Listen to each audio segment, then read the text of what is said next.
Hello guys, and welcome back to another cold episode. On today's episode, the Duelist Cup is now over and the results are being tallied. However, we basically know as of like an hour before who the top 10 were, and more specifically, what decks they were playing, thanks to this Reddit post by I Love Combo, or AI Love Combo, or whoever this is, user JVNL. Basically, here are the top 10 lists, or more specifically, what they are playing. We have Adamantipator, Flunder, Runic, Branded Despia, Virtual World, and Adamantipator, and Runix, Flunder, and Runix, and Drytron Herald. So, all of these are the theoretical top 10 decks within, or, for this event. And because of the more recent Duelist Cup, I wanted to talk about a Banlist prediction that I had. So let's talk about what I expect given the top 10 lists. And I have checked all of these resources, checking the top 10 lists, and what I expect Konami to do. This is a prediction list, not a wish list. And we are going to start off with the banned cards. I don't know how much I think that these are going to happen. This is like racking my brain over what I expect might happen with Konami, but in all honesty, yeah, I don't expect a lot of these to happen. Okay, I do expect a lot of these to happen. I just don't know specifically about the banned stuff. So we're gonna start with Ava. Drytron Herald was one of the top 10 decks. They almost always hit one of the top 10 or all of the top 10 decks in some capacity, whether that's a slap on the wrist or an absolute slaughtering. They always do something to those. It's just nearly guaranteed, especially the top deck. It almost always gets hit. And with Drytron Herald being a deck that no one really enjoyed playing against, I expect this to be the hit. They've done this in, I think, both TCG and OCG, if I'm not mistaken. I think this is banned in both of those formats, so I wouldn't be surprised if it's also banned in Master Duel. This just seems like the biggest thing for them to actually hit. There might be a Drytron unlimit with this, or like a semi-limitation or something like that, but I'm not entirely sure, so I don't actually have it on the list, but that one's more up in the air. This is probably the hit. And then I have seen a lot of Pendulum FTKs in particular running around, and I expect Konami to also be aware of this and go, I don't like FTKs, and hit this one because they hate Pendulum. However, this card is also absolutely stupid, being able to copy something like an Electromite to get an additional draw, an additional search, and yada yada. Yeah, this card is absolutely insane, and shouldn't exist. Don't know why it does, but hey, we like copying effects. Yeah, that's a great idea. Love that. Anyway, so yeah, I do expect these two to be banned. They're just kind of a little bit too toxic, and I do expect Konami to actually do something and ban cards. Am I getting my hopes up? Probably. Realistically, there probably isn't going to be a banned section, but I wanted to have something here in the banned section. So these are my two like wild predictions. Now let's get to the actual like meat of the process, and talk about the things that I really expect to happen. Starting off with Grass. 60 card Adamantipator was everywhere, as well as a lot of other 60 card lists, just absolutely everywhere in the second stage of the Duelist Cup, and Konami really likes to look at the top deck and kind of hit it, because, it was the best performing deck. Obviously, it's the best deck. I do expect Grass to be the hit. I don't expect them to ban it, and honestly, they might even just semi-limit it, but I think given the fact that it was the best deck, I do expect them to actually limit Grass that's greener. There's no way it gets banned. I refuse to believe that it gets banned. If it gets banned, that's weird. Also, I don't think Grass at more than one, or sorry, at one or less is really all that problematic, obviously. But I think Grass at one is fine. If you want to like dump your hand to go left arm offering in order to get Grass, sure. It still dies to a single Ash Blossom, like a single interaction just stops your entire plays, so it's not really that big of a deal. This does hurt like a few decks, but honestly, like if you're not good enough without Grass, it's really gonna hurt, but honestly, Grass is kind of degenerate, so it does make sense. The other thing is I expect a limitation to block Dragon. Block Dragon is currently banned in the TCG, unlimited in the OCG, but I do expect, because of how dominant Adamantivator has been since release to now, I do expect Block Dragon to be limited in some capacity. It was in the best deck. The best deck, or the top 10, was full of Adamantivator lists. Playing Block Dragon, specifically with Grass, specifically abusing this card in particular, I do expect them, because they see multiple of the card, to go, oh, let's limit it to 1, because obviously they're using multiples, which honestly, I have done that. It's absolutely insane having multiple, but even just having 1 is enough, so I do expect them to limit it in some capacity. Now, these are the best performing, right? Adamantivator was the top list, so I do expect these to be the limitations to Adamantivator. I don't expect much else, but the most popular was by far Branded. Branded was everywhere in Stage 2, mostly on the lower levels, but it was basically mirror matches of Branded for basically everyone. That's how popular it was. Runic was up there as well, but still not nearly as popular.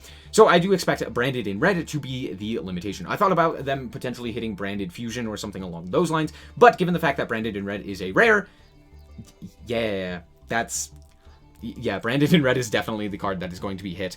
Branded in Red being limited to 1 also just seems to make the most sense. It seems like Branded in Red is more so the problem, and being able to like have multiple Branded in Reds is probably what Konami is like, oh, that's a problem. But it also incentivizes them to actually utilize the new cards that have come out, which may incentivize people to like pay money. So I like, in Konami's mind, this might be like, oh, let's hit this so that they're forced to use Branded Banishment, so that they're able to use other Disruption instead of Branded in Red, the cheap card. So yeah, that's kind of where I expect their minds to go. And then Flunder, as we saw, was also one of the best performing decks, utilizing multiple Dreaming Towns. I saw most of the lists using at least 2 of this, so I expect Konami to limit this to 1. Does this change much? Not really. I think Flunder still basically just does the same things. It's just like not going to be able to do that multiple times, which I think is the biggest issue. Did I expect Flunder to do well? Yes, actually, I did. So cool. Do I expect them to be hit? Of course. We have some hits later on as well, but yeah, it's a pretty light list. I don't expect a lot of limitations. In fact, I don't expect all of these. Well, okay, I do, because it's a prediction, but I'm like, this still seems like a lot for Konami, but you'll see with the unhits or the unlimits why I believe that there will be more than usual.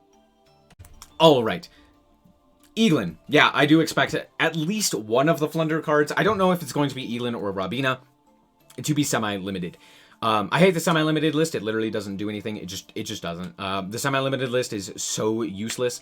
But yeah, I do expect something like Eglin or Robina. Either or. These could really be interchangeable because they basically accomplish the same thing. So like, it's not really going to change all that much. Either Robina or the Eglin, you know, same difference. I don't expect them to hit something like the like M-Pen. I don't expect them to limit map as well, seeing as how it's already semi-limited. And there's no way they're going to hit Advent of Adventure since it's a newer card. I do expect with Flunder, this is going to be the semi-limitation.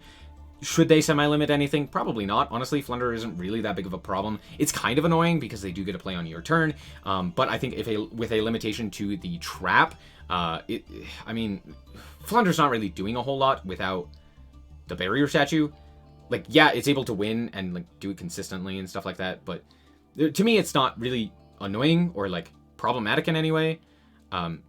So there's that. But yeah, I do expect some sort of hit. Nadir Servant. This should probably come back to 2. I do expect Konami to unhit a few things. And I expect this one to be one of them. Just because, like, it's really not doing anything. That's basically it. I just expect them to look at this card, see like, oh, no one is playing Dogmatica at all anymore.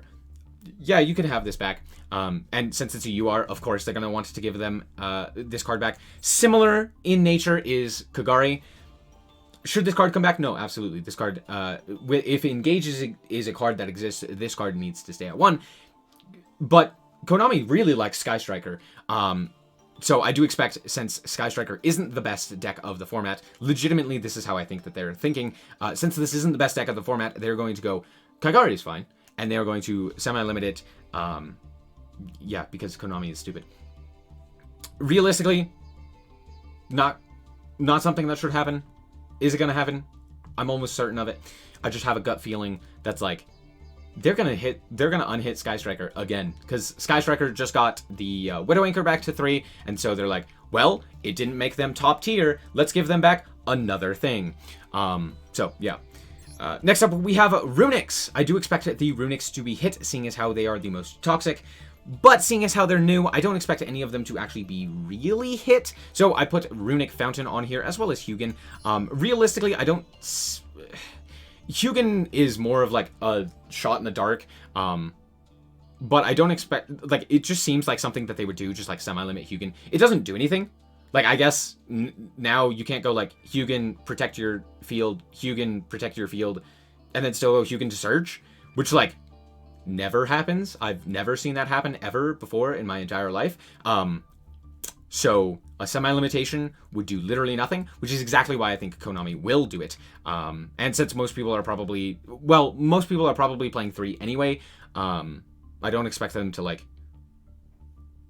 I'm expecting them to see that and be like, Hugin's the problem. As for Fountain, this one's weird because while it is a UR, it's very clearly the problem, and I think Konami does realize that with Runic. Well, yes, they could hit, you know, like... They're not going to hit Tip. I know that for a fact. They could hit something like Destruction or Flashing Fire or something like that. But the thing is, like, all of the rares and stuff like that, because of the way that they have constructed this deck in terms of rarities, I don't expect them hitting, like, Dispelling, right? Like, that's obviously not the problem. Most people are only playing 2 of each of these, you know, or maybe they're definitely playing Triple Slumber, but still.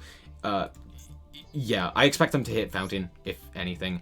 And then the 2 other limitations, technically, to Runic is Summon Limit and There Can Be Only One. These are the only 2 other Floodgates that have currently not been limited in some capacity. So I expect Konami to just kind of cap them. Just kind of kneecap them. Be like, stop.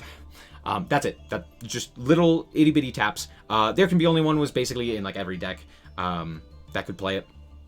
Runic especially was playing this card at 3 copies, which is again one of the reasons why I expect it to be limited at 2. Yeah, so there you go. And now this is where I get a little bit spicy. I expect Konami to do some stupid things, and this is one of them. First of all, Altergeist Multifaker coming back to 3, not really that surprising, but Orchist Harp Horror, I think they're going to see Orchist is not an issue. They gave them back the Galatea at 2. Now they're going to be like, well, we can give them back 3 Harp Horror, which honestly they probably can, given the fact that like Floodgates are absolutely everywhere, and Orchist in a best of 1 is not really going to do a whole lot.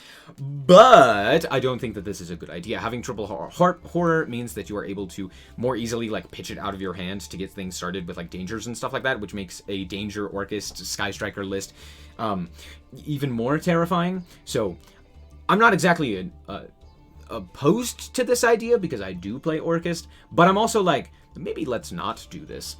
But I do expect them to hit the Orchist in particular. Salamangreat did well, Spiral did well with the Unlimits. They're like, hey, we can keep going with the Orchist stuff. That's kind of my thought process.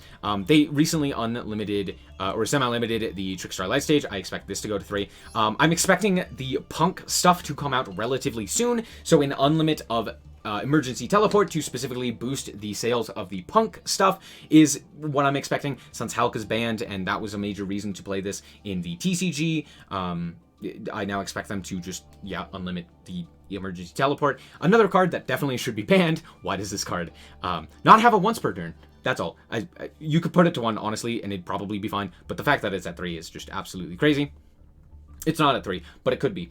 And then the dumbest thing I expect Konami to do, putting Red Reboot to 3. Yes, I do expect them to do this. Red Reboot is played in basically 0 decks. Why is it played in 0 decks? Because it's very difficult to actually meet its activation requirements. However, the problem is that if you put it to 3, it becomes a consistent out to any sort of trap strategy, allowing you to go for basically any OTK, making OTK strategies absolutely insane. And I think if this does come back to 3, a lot of more people will actually be interested in playing OTK strategies, because Red Reboot will be something that you can actually draw into realistically. However, with Runic being the most popular deck at the moment in terms of like a control strategy, I don't expect this to really do a whole lot.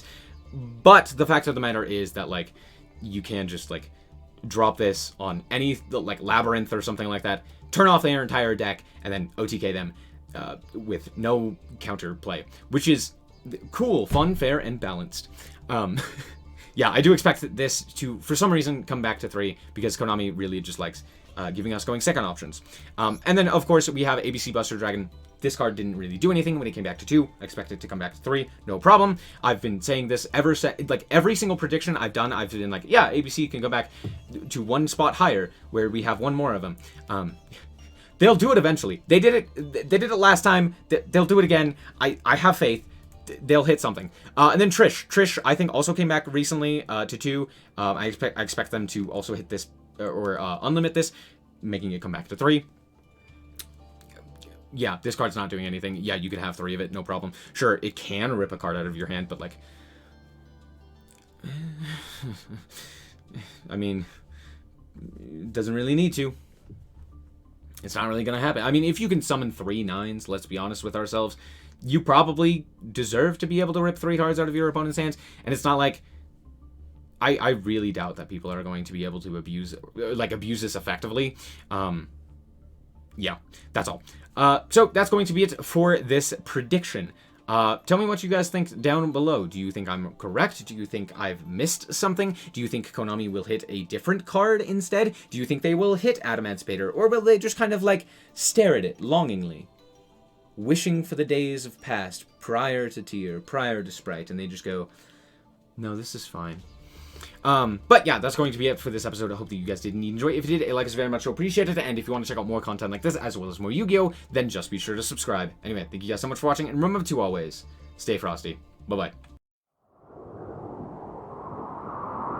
Shout out to the Frost Guard, my members.